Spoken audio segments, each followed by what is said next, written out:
Sebastian Mallaby, thanks so much for coming on the Tailwind podcast. Great to be with you. So as a quick introduction, you're a longtime journalist, author of 6 books, including this one, and you're currently the Paul Volcker Senior Fellow for International Economics at the Council on Foreign Relations. And you just came out with your new book, The Infinity Machine, which tells the story of Demis Hassabis, his company DeepMind, and the quest for AGI.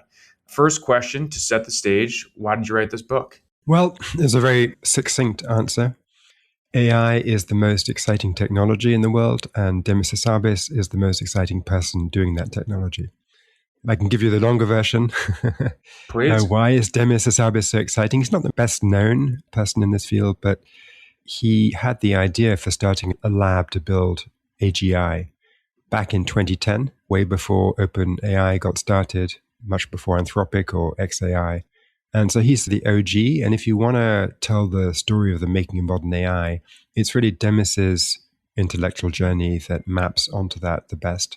And the fact that he had this early conviction in AI is in itself quite a story. And the fact that he did it in London, who'd have thunk it? Who does a startup in London, right? Particularly back in the day when he began. So he's more improbable. He has a longer stretch of time involved in this. And then he's a Nobel Prize winner. None of the others are. Can you talk a bit about the process of writing this book? Like, you got to know Demis pretty well, right? Yeah. I mean, we would meet for a couple of hours each time. And it would usually be in a pub in London near where he lives in North London. And we'd find this dusty staircase at the back of the pub and go upstairs. And there was this room which was basically never visited by anybody else. And so we had 2 hours to really get into things. And we did that for a total of about 30 hours. And I stopped counting. So it was kind of 30 something in the end. And so that was a very important part of the input for the book. But then actually equally important is doing the 360, speaking to people he worked with, people who knew him when he was in college, people who were rivals of his, people who were estranged from him, but used to know him. So I guess I did another 100 interviews to really get the full view of him. I'm curious, did you notice over time that more people, like even in the pub, wouldn't recognize him? Because like if you guys have been doing that in San Francisco, I don't know if you'd be able to sit there and have a one-on-one conversation for 2 hours.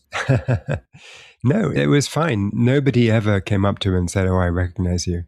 And we did normally sit in this room with nobody else there. But other times we were in a cafe in a park in North London when it was a nice day, or we were like, room upstairs had been taken for some event. And so we were downstairs with everybody else. And one time we were downstairs, it was right before Christmas. It was super crowded. He reached into his backpack when he came to see me. He got out his Nobel Prize medal to show me. We were passing this Nobel Prize disc back and forth between us. And nobody in the pub got up and said, "Oi, I think I recognize you. You're the guy with the Nobel Prize." No, nothing like that happened. So what was Demis like as a kid? As a kid, he was this chess prodigy. He got up on a chair when he was 4 years old, watched his dad playing chess against his uncle. And within a few days, he could understand the game and play it. And he became the top chess player for his age group in Britain and the second best in the world. And that was a very intense experience because the competitive pressure on the chess circuit was high. And you had these wooden boards underneath the table to prevent one kid from kicking the other one. So that was both a lesson in being solitary, because he would drop out of school for a year at a time to focus on the chess, and in being very competitive, and then also in actually earning money from prize winnings quite early on, which made him a bit independent from his parents. He could buy computers and stuff, and he began to code independently of what they were doing because they were immigrants from modest backgrounds, not particularly accomplished at coding or chess or anything. And so he became an independent person very young. So I'm fast forwarding a bit, but as he gets older, he bounces back and forth between startup life and academia. To some degree, from reading your book, it seems like DeepMind is kind of like right in the middle of those two things. So I guess I'm curious how you think his experiences. When he started DeepMind, he had already started a company, which was called Elixir, and it was sort of a games development company. He had also been a neuroscience PhD. So how do you think his experiences on the two sides of that spectrum, startups and academia, how do you think that shaped his leadership of DeepMind? Well, it's a great question because I think to DeepMind, he brought two kinds of approaches to the work. The first was academic, as you say. He had been a PhD neuroscientist. He understood the scientific method He understood the value of publishing and peer-reviewed publications and all that stuff. And since this was a deep tech startup, not just trying to build a product, but actually develop science, he hired PhDs and he let them have a lot of freedom to just do academic exploration. And so there was that strand within DeepMind. But then, importantly, there was also a separate strand which came from his background as a games developer.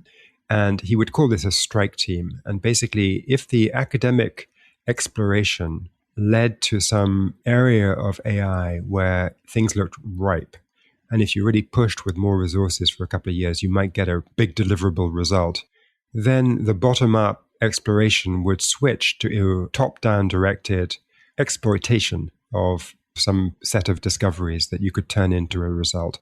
So examples of this would be like AlphaGo, the system that beat the best human Go players.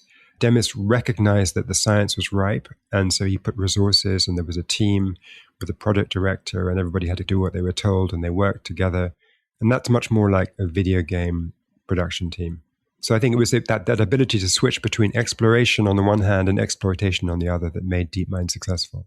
It was clearly very successful. So it ended up being bought by Google in 2014 for $650 million, and credit to Google for being way ahead of the curve on that. And this was also well before OpenAI had started. And so DeepMind has this run. They get bought by Google.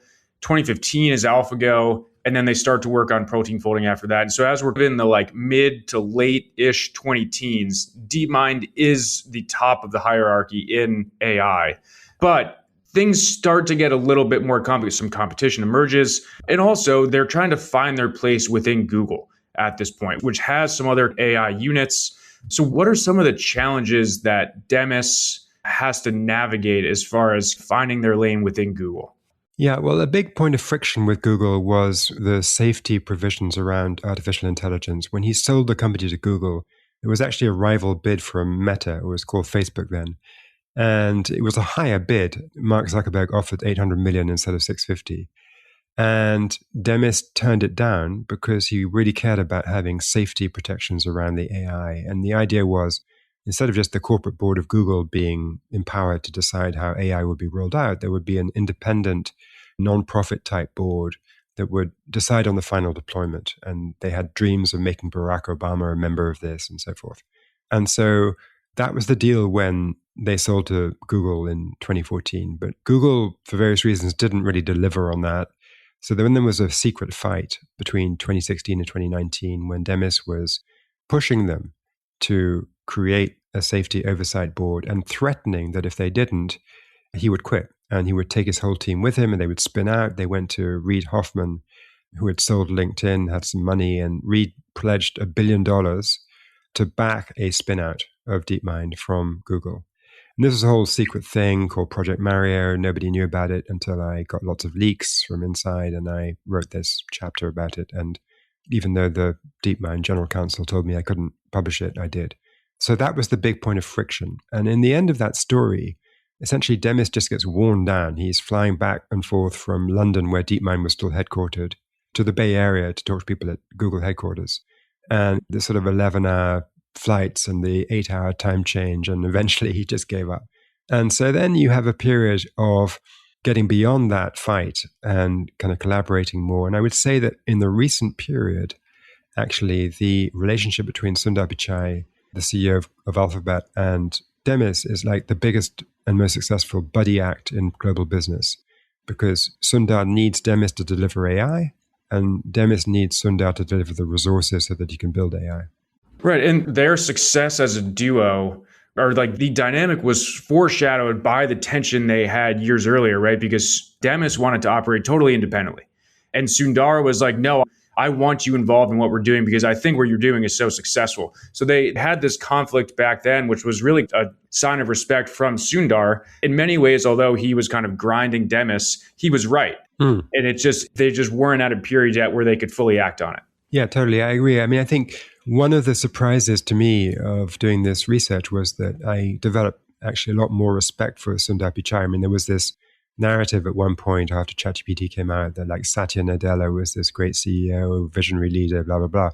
And that Sundar Pichai was, by contrast, sort of a bit mealy-mouthed and not much of a leader. Well, when you actually discover the details of this story with Demis Hassabis, you see that Sundar is actually very strategic and very prescient, because Demis was wanting all this independence and so forth. And Sundar's like, no, what you're doing at the moment is a science experiment and that's all cute and you're doing Go systems and blah, blah, blah, blah. But I know that at some point in the future, AI is going to be central to Google's business, to its survival. And I need this team to be ready on call for that moment when it comes. And when it comes, I'm not having you spun out or something. No. You're going to be inside the tent. And that's exactly what happened. So after ChatGPT came out in 2022, Sundar's first decision is, I'm bringing Demis to be leader of all of Google AI. We're going to call it Google DeepMind. And Demis is the guy. He's going to basically rescue the company from this existential threat from OpenAI. And so it all played out exactly as Sundar wanted.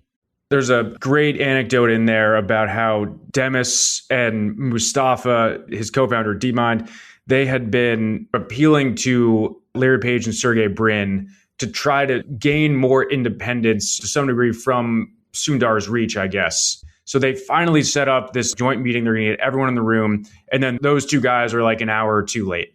And it's this signal from them that like, hey, we have full confidence in Sundar. We are deferring to him on this. And again, at that point, I mean, especially as you're reading in the book, you're rooting for Demis to get the independence, I guess, in a way, because the work he's doing is so cutting edge. But credit to Sundar and even to the Google apparatus, he was right to not have them be too far away. Yeah, I mean, you could argue that credit to Sundar for sure, but credit to the apparatus, I'm not so sure, because although they got to the answer which Google wanted, which was to keep Demis inside the organization, it was 3 years of pretty painful, extensive, distracting argument and fight. And if it had been clearer in 2016 when this debate began, that look, Sundar is in charge, Larry and Sergey are stepping back, they're going to just let Sundar make this decision for himself, it would have been much clearer. They would have gotten to a resolution much quicker. And instead of that, there was sort of this ambiguity about who's really in charge. Is like the founders in Google have these super voting rights and they control the board and all this sort of thing. And so is Sundar really the boss, or is it actually Larry, or how does Sergey play into this? And could we do an end run around the CEO Sundar by going to Larry? I mean, it was pretty unclear. And that led to this drawn out fight that could have been resolved a lot faster and probably just distracted DeepMind and Google in a way that wasn't healthy. And during this period, of course, OpenAI was gathering steam and starting to work on language models starting in 2017. And that's exactly when this fight was going on inside Google. So I think it's not the only reason why OpenAI had the oxygen to get ahead in the AI race, but it is a contributing factor that Google allowed itself to be a bit protracted and drawn out. And I don't blame Sundar for that. I blame more, people often say it's great to have founders who are in control of companies and, you know, you should give them all the super voting stock they want. I don't agree with that. I think that founders mode, in the case of Larry and Sergey, their mode was you couldn't find them. They were supposed to be in a meeting and they didn't show up, or they were very late. So I think it's actually a cautionary tale about giving founders perpetual power. 100%. That's a great point. And the overall apparatus definitely fumbled some things along the way. And you mentioned it. So in 2017, a different group within Google publishes the famous paper, Attention is All You Need. They talk about this new deep learning architecture they developed called a transformer. And actually a former Google employee who had left to go to OpenAI reads it and the light bulb goes off. You know, his name, of course, is Ilias Sutskever. What clicked for him in reading that paper that maybe didn't click for others, including those at DeepMind? Yeah, I think, you know, one of the interesting themes that comes out of the book is that certain AI scientists had a prepared mind for certain kinds of breakthrough. And this prepared mind idea, it's funny, it's come up in a lot of the books I've written that, you know, people describe to me, how did they make a particular breakthrough? Why did the light bulb come on in their head? And it's often because, you know, they've been thinking about a problem for a long time from every possible angle. And then all of a sudden, there's one academic paper that comes out, or there's one meeting that they have, one conversation they have, something changes. And immediately they see that this is the unlock that they've been waiting for on some question that they've been grappling with for a long time. And in the case of Ilias Sutskever, what happened is that, since his PhD, going back to around 2012, 2013, he was working on the challenge of how do you build an AI that can make sense of sequences of data. So if you think of a language, passage of text, if you have a sentence like, I don't know, I fed the cat and then I let it go outside. The it doesn't mean anything unless you know that cat is the antecedent. And so to understand language, to model it, you need to understand what word relates to which other word. And it's not like it's just the word right before, which is the important one. It's more complicated than that. And sometimes there could be something a paragraph back or 3 pages back in the book. And if you didn't remember that, you wouldn't understand the new sentence that you're reading. And so this is a very difficult problem in teaching a model to understand text. As I say, Ilya Sutskever had been thinking about this since 2012. And then 2017, this paper comes out from researchers at Google about a new way of unraveling this and this attention idea. Where should the system put its attention? Is it on the word cat? Is it the word, outside? In my example, how do you devote your attention intelligently in a way that lets you kind of predict the next word in the sentence? And the Transformer paper in 2017 solved that problem. And the moment that Ilya read the paper, he jumped out of his chair, rushes down the corridor, finds his collaborator, Alec Radford, who is the engineer he works with, and says, whatever you're doing, drop it.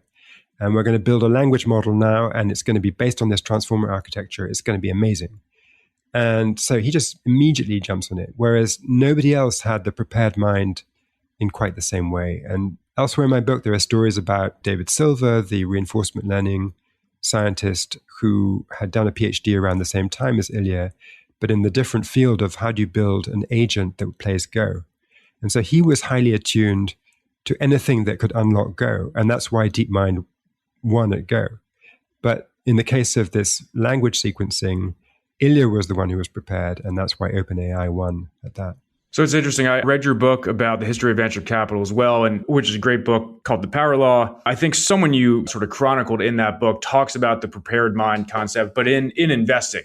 Investing is the sort of main context in which I've seen prepared mind referenced until reading this book where I think you interviewed Ilya, who talked about how he had a prepared mind specifically for the attention is all you need paper. It was the first time I'd seen that concept kind of in a more scientific one, I guess. I'm curious, I think Google has taken a lot of flack for publishing that paper, essentially almost not fully appreciating how much of an innovation it was. How fair is that criticism versus maybe how much was it more just this one person, Ilya, he saw it and really no one else did? The folks at Google didn't really understand how much of an innovation or how a transformer architecture could be applied in such a way as to unlock this, this sort of major innovations in AI. I think the first thing to say is that around about 2017, when this paper came out, it was perfectly normal for all the labs to publish their stuff openly. And to attract scientific talent, one of the things you had to do is to promise that they could publish, because then they could get their own track record, they get their name on stuff. That's what they wanted to do. So if you didn't let publications happen, you weren't going to get a good scientific team. So that's why it was published. And then why it was sort of adopted, I think that's a bit subtle. So I'd say that the people in Mountain View who worked at this unit called Google Brain, who invented the paper, they did understand the implications, absolutely. They were also into sequential modeling and the same tradition that Ilya understood. So there was no lack of light bulb there. But what they lacked was tradition of productization. Google Brain was extremely academic. It had that exploration mindset, which I described before for DeepMind. And what it lacked was the top-down exploitation gene, the kind of video game derived, okay, now we're going to do a strike team top-down. We're going to actually turn this into a product. And so they did start messing about with language models, and they produced this thing called Bard, which was the precursor to Gemini. And it was sort of okay. But they didn't pursue it with the aggression of the sort of startup mindset of OpenAI. And so they fell behind. And then meantime, DeepMind, which did have that ability to do strike teams top down and be aggressive about it and a sort of startup hustle. They had the hustle, but they didn't have that insight about sequential modeling quite so much. So, OpenAI had a chance to get ahead. You explain in the book that DeepMind didn't pounce on this as much once the paper came out, is because there's sort of a philosophical disagreement about the value of human language in trying to build an AI model that can sort of capture the human experience. Like, is text from human language enough to sort of convey to a model what the human experience is like? And ultimately, Demis and the DeepMind team sort of misjudged that. And they basically thought that text or human language is insufficient to model the human experience, right? 100%. That's right. I mean, Demis's intellectual formation was this neuroscience PhD, which he did after a computer science undergrad. And the reason he did neuroscience, because at that time, AI was in this winter, it couldn't do anything, it couldn't recognize the photograph of a cat. And so there was no concept of how you build machine intelligence. And therefore, you had to study human intelligence, neuroscience, in order to get a model of what might be the template, to build machine intelligence. So that was his background before he started DeepMind. And that gave him this bias that, machines would become intelligent kind of like humans do. And if you think about humans, we do go to the library and read books. That's a bit like deep learning type of thing. You've got this crystallized data from that people have written down, just like the text on the internet that we use to train large language models.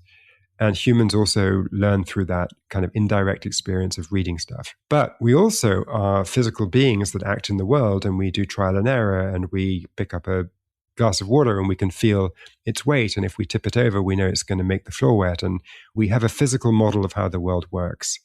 And in fact, in pedagogy, there's a sort of argument between teachers who believe that you should teach students through, reading books and learning like that, or ones who would rather send you out into the garden or to the outside and, tell you to kind of dig the ground and plant some vegetables and learn about the real world more physically. And you could think of the neuroscience tradition that Demis was part of as believing in that second thing, that you've got to go dig the ground.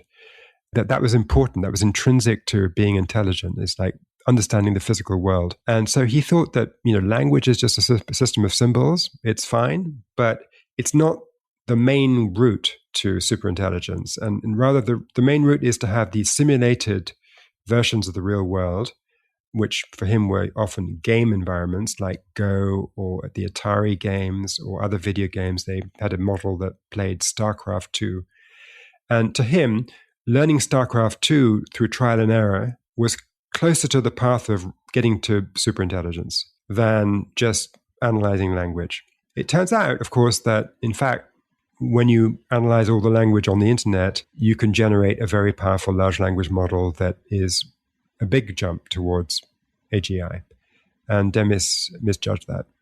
Last question for you, Sebastian. After reading your book, I sort of feel for Demis in a way, because he was so ahead of the curve on AI, but he's found himself now in, I would say, really, it's a war of products rather than a kind of a competition in science. There's definitely an element of both, but I think the scales have tipped much more compared to what DeepMind was like in its early days. It's tipped much more towards building and launching products.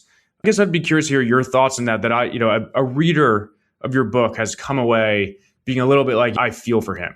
I know what you mean. He argues that the technology had matured to the point where building a product was no longer a diversion from the path of building superintelligence. In other words, turning a transformer model into a chatbot like Gemini involved challenges like scaling the architecture, all the engineering that goes with that, which are essential to the future. If your goal is to build superintelligence, this is a necessary step on the way. So it's not some pure product distraction. And I think there's truth to that. I mean, I think nobody that I know who is actually building models and is deep into this thinks that this whole paradigm of massive compute clusters and complicated engineering that goes with it, this is not a distraction. This is like the future. We will want more things like world models and more agentic systems and so forth, but that's going to be built on top of these enormous, great large language models, it's not going to be some sort of separate strand, contrary to what a few mavericks claim.